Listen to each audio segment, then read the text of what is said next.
You can see that it's very fluid. It's a hard screen here, you guys can see. I've got a button here. I believe it's an eraser.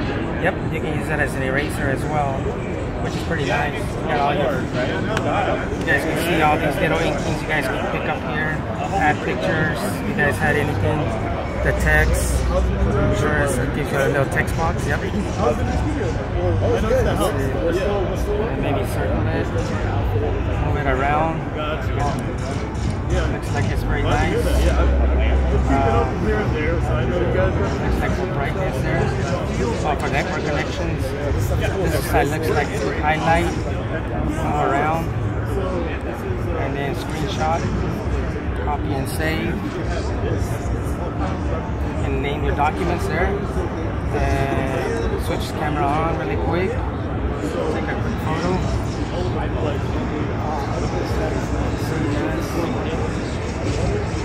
And let's go see notes.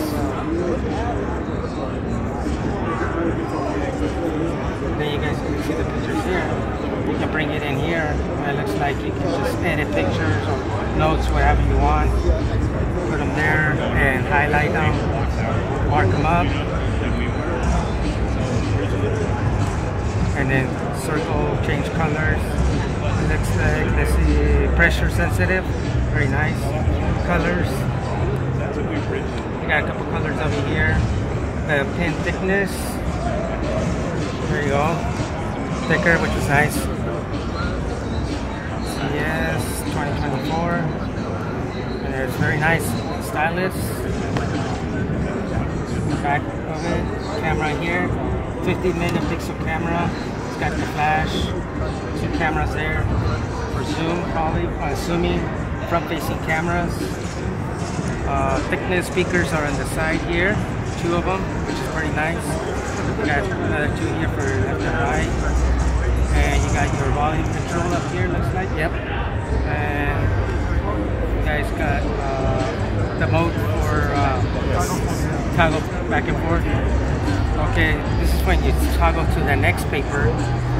You guys can read, if you guys are looking to see if you guys have a reader, you guys can use that to give you better eye fatigue on it. It's pretty nice because you can see all the, it's kind of like an e-reader, and then you switch it back, very nice. And then you guys come back to your color, as you can see here, very responsive again. Reflection is very minimal, it's very nice because you can see it very clearly at all angles. You can see there, hopefully you catch it on the video. So yeah, this is we're at CES here, 2024 TCL booth. This is prototype, so it should be out this year. Thanks for watching.